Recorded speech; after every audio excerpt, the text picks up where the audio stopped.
Í dag það Hvammstangi sem verður í fókus. Við fræðumst selasiglingar, hesta fimmleika og þá kynnumst við lögfræðingi sem fann leiðina aftur heim til Hvammstanga. En við byrjum á því að heimsækjana Pálínu Fanníu Skúladóttur, kennara, organista, jógakennara, listakonu og mömmans Ásgeirs Trausta. Sú sem hér spilar svo fallega á orgelið í Hvammstangakirkju er Pálína Fanníu Skúladóttir, organisti, kórstjóri, grunnskólakennari, kundalíni jógakennari, jurtalitari, en þessi kona er líka mammans Ásgeirs Trausta, tónlistamanns. Já, þessi fallegu tónar úr orgelinu hér í Hvammstangakirkju, þau kalliðu hreinlega á mig. Hér ræður þú ríkjum yfir tónlistinu, er það ekki rétt? Jú, það er rétt. Og ertu búin að gera lengi? Síðan 2005. Haustið 2005 byrjaði ég hérna sem organisti. Hvar hafðir verið áður? Ég var áður og er enn organist á Melstað í Miðfirði og ég var búin að vera í fleiri sveitakirkjum hérna á þessu svæði og svo fækkaði ég þeim aðeins til ég tók við þessu hérna. Þú ert líka að stýra kórnum hér? Já, með kór hér og kór á Melstað. Já, þannig að það er nóg að gera í tónlistinni hjá þér? Já. Er það hér saman Ásgeir Trausti sonurinn, var hann hér á bekknum með þér eitthvað? Nei, það var meir út í Hrísey. Já, þeir varst þar. Já, við áttum heima þar í 6 ár og... Já, en það heyrist hvaðan tónlistin kemur inn í þann dreng, eða hvað? Já, hann er allavega opinn fyrir allri tónlist. Já. Já, hann er svona alveg getað hlustað á hvað sem er og einhvern veginn, já, farið inn í klassíska og alls konar tónlist. En þinn bakgrunnur í tónlist, hver er hann? Það er bara, ég var nú orðin 13 ára þegar ég byrjaði að læra. Og það var þegar ég var í grunnskóla á Hallormsstað. Ég semst austan að Héraði. Já, hvar ertu fædd? Lyngholti í Skriðdal. Já. Og var í heimavistaskóla á Hallormsstað og byrjaði ung þar? Já. Hvað varstu gömul þá? Ég var 7 ára þegar ég þetta gista í skólanum. Já. Og tónlistin er greinilega alveg þér í blóðborin? Já, ég fór svona beint inn í kirkjutónlistinu þegar það var hægt. Var líka að syngja í kirkjukór og fór svo á tónlistabraut á Akranesi til að komast einhverstaðar á tónlistabraut, það var ekki fyrir austan. Og var þar í kirkjukórni líka og tók kannski meira þátt í því félagslífi heldur en því sem var að gerast í fjölbrautaskólanum. Já. En svo komstu, og ertu búin að vera víðar fyrir sunnan þá eða? Já, svo var ég aðeins í Reykjavík og var í tónlistaskóla Kópavogs. Og fór svo til Svíþjóðar, var í 2 ár og var þar hjá kennara og í kirkjutónlistarnámi. Já. En þú ert líka kennari? Já, svo er ég grunnskólakennari. En það er ekkert langt síðan að ég kláraði það nám. Ég var alltaf að kenna svona aðeins með og ákvað svo að fara í fjarnám þegar það bauðst. Og kláraði það bara 2004. Og þú ert að kenna fyrsta bekk? Já. En ég sá að þú kennir þeim jóga líka, þannig ertu líka jógakennari? Já, ég kláraði jógakennaranám núna í október. Og ég það á svolítið mikið hug minn núna. Ég er bara rétt að byrja að prófa með þess áfram í því og bara gert mjög lítið í einu. Þeim finnst þetta mjög spennandi og skemmtilegt, það sem við höfum gert. Finnst þér þetta ná til þér að þau róist? Já, já. Og bara svona litlar hugleiðslur að loka augunum og að það virðist alveg virka sko. Já. Nota kerti og svona, það er bara kerti út af fyrir sig virkar sterkt.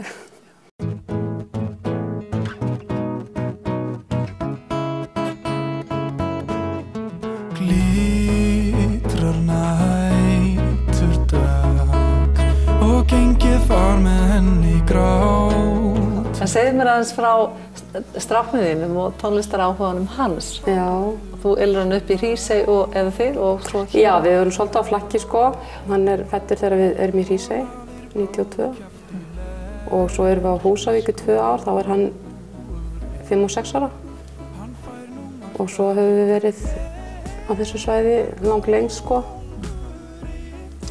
Eftir það það er auðvitað, það þarf heilt samfélag til að ala upp börn, þannig að það er bara að hafa mótað svolítið af samfélaginu. Svo hér er mjög öflugt tónlistarlíf og mikið af fólki sem er að spila og syngja og mikið svona tækifæri fyrir krakka að koma fram og gera það sem þau eru að gera. Grunnskólinn hefur til dæmis verið með söngvarakeppni bara í 20 ára, ég veit ekki hvað mikið. Og hann var að byrja að spila undir þar með hóp af strákum á hans reki þegar hann var í 8. bekk fyrst. Áttirðu von á því að Ásgeir Trausti myndi ná svona langt og á svona skömmum tíma? Nei, engan veginn. Og ég held að ég gerir mig heldur ekki grein fyrir því hvað hann er kominn sko. Hvert hann er kominn. Hvaða element í honum er það sem hvað er það sem að... Það er sko bara óbilandi trú á því sem hann ætlar sér sko. Ég held að sé það. Og líka að sko velta sér ekki upp úr áhyggjum eftir mánuð eða hvað er að gerast eitthvað seinna sko. Það er bara einhvern veginn að vera bara algjörlega í núinu. Já, hann getur verið í núinu. Já. Það er frábært. Og það er ekkert eitthvað í gær og á morgun. En Pálína hefur ótal áhugamál og eitt þeirra er að tína íslenskar jurtir og lita einband og lopa. Hún rekur lítið fyrirtæki sem hún nefnir Náttúran í ull. Lúpínan er mjög skemmtileg og baldursbrá er ofsalega fín, hún gefur alveg skærgulan lit. Og gulmaðurinn er miklu uppáldi hjá mér. Ef maður er með nóg lengi í litunarleginum þá gefur hún alveg dökkbrúna. Puntfax. Það er punturinn af stráin sem maður dregur hérna, sem maður gerir svona sem band þegar þið draga hérna. Já. Það tekur svolítið tíma að safna því sko, alveg heilan kassa. Já. Það getur orðið svona mjög fallega grænn litur. Já. En hvaða lit er erfiðast að fá? Það er ekki hægt að fá rauðan úr íslensku jurtum. Nei. En blár? Nei. Þannig að það er þessi jarðarlitir? Það eru bara þessi jarðarlitir sem ég hef ekki verið að nota svo mikið kemísk efni. Fólki finnst þetta mjög fallegi litir sko. Og ég hef verið að lita aðalega einband, svolítið léttlópa. Og stundum útbý ég sko, það sem ég er að lita, gerir það fyrst tilbúið og lita það svo. En stundum lita ég bara bandi beint og vinn svo úr bandinu. Já, þú ert að prjóna eða hekla úr því? Já, já, þannig að ég og svo ég líka keypt hjá prjónastofunni hérna þar sem þeir hafa verið búin að prjóna úr hvítu og lita hérna, eins og búið til teppu og eitthvað svona að lita. Já. Og þetta er vinsælt? Já, þetta er vinsælt. Þetta er auðvitað svolítið dýrt, þannig að það er svolítið lengi að vinna þetta. Þannig að þetta er ekki alveg kannski svona eitthvað sem fólk kaupir í stórum stíl, sko. Nei, þetta er listaverk. Já, litirnir eru þetta svona allt öðruvísi heldur en allir aðri litir sem það er. Það var gaman að fá að koma og hitta þig og bara gangi vel með það. Já, takk fyrir. Takk.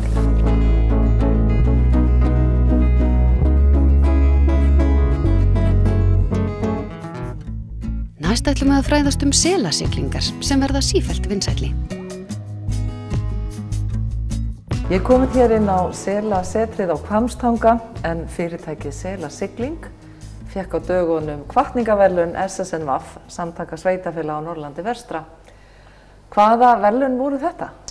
Já, eins og segir, þetta eru hvatningaverðlaun SSNVAF og þau hafa verið veitt árlega í nokkur langa tíma og þetta voru 4 fyrirtæki sem voru tilnefnd og eins og segir, við fengum verðlaunin í ár. Fyrir hvað heldur að þeir hafi verið að verðlauna ykkur? Já, allavega við höfum ekki verið, þetta sé þá ekki bara verðlaun fyrir það að vera búin að standa í þessu basli hér í 4 ár að sigla með ferðamenn og við höfum svo sem reynt að standa okkur ágætlega í því. Þetta er þrautseigja? Þetta er þrautseigja, já, og þetta er langhlaup og við höfum verið í þessu langhlaupi núna í 4 ár. En selir, af hverju vildu þið sýna ferðamönnum seli? Já, sko, þetta er eini staðurinn á Íslandi sem er hægt að sjá seli frá sjó og kannski kosturinn við það að sjá það frá sjó er það að við komumst miklu nær þeim heldur en ef þú skoðar frá landi. Selurinn er alveg rólegur þegar við siglum. Þegar hann er alltaf búin að sjá þennan bát í 4 ár, þetta eru sömu urturnar, virðist vera ár eftir ár á sömu stöðum. Ertu alveg fann að þekka þeir? Já, við sjáum alveg að þetta eru sömu urturnar á sömu stöðunum, sömu kempingastöðunum og þær vita það alveg að þessi bátur er ekki fara að gera þeim neitt og það er líka bara mjög rólegar og við erum að koma svona 40-50 metrar frá selnu. Ef þú skoðar sel frá landi þá kemstu kannski 150 metrar fjarlægð frá honum á hann að stinga sig í sjón. Þannig að þú sérð í augun á honum? Já, við erum með sjónauka um borð og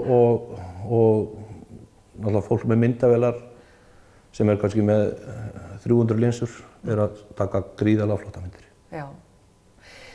Hvaða spurningar fáið þið? Sko við erum alltaf að fá sömu spurningarnar, þetta eru svona 10 spurningar sem við erum að fá frá okkar fólki, við erum að fá með stærð og þyngd selsins og þá munurinn á urtunni og brimlunum í sambandi við það og síðan hvenær fæðist kópurinn og hversu lengi hann hjá urtunni og hann 6 vikur hjá urtunni og drekkur þessa feitu mjólk sem er talið að þessi feitastu mjólk sem hægt að fá. Þetta í kringum 3000 kaloríu sem í 100 millilítrum af mjólk, þannig að hann tvöfaldar þyngd sína á þessum 6 vikum.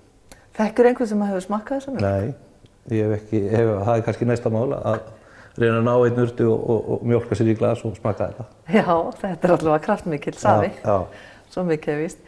En þið náttúrulega þekkið lifnaðarhætti selsins mjög vel hérna, þetta er hefð fyrir því að veiða sér. Já, hérna í gamla daga var náttúrulega út á Vatnsnesi var lögð net fyrir selskópa og þá var það gert í kringum þá miðja maí og byrjun júní og það hefur sagt mér hérna gamalt fólk sem og útlendingarnir hafa svolítið gaman að því að þegar eftir langan vetur, eins og maður segir, áður en frystitæknin og það kom allt, þá var selskópur það fyrsta ferska kjöt sem bændur út á Vatnsnesi fengu eftir kannski 7-8 mánuði í súr. Já, og þess vegna þótti þetta svona gott? Já, þetta þótti rosalega gott og ég hef nú smakkað þetta, en mér finnst þetta ekki gott. Hvernig bragð þessu? Þetta er mjög dökkt kjöt og mér finnst þetta ekki gott, en sá sem með mér í þesson, Eðvald Danielsson, hann er alinn upp hérna út á Vatnsnesi og er alinn upp á súrum selshaugum sem eru svona svo barnahendur.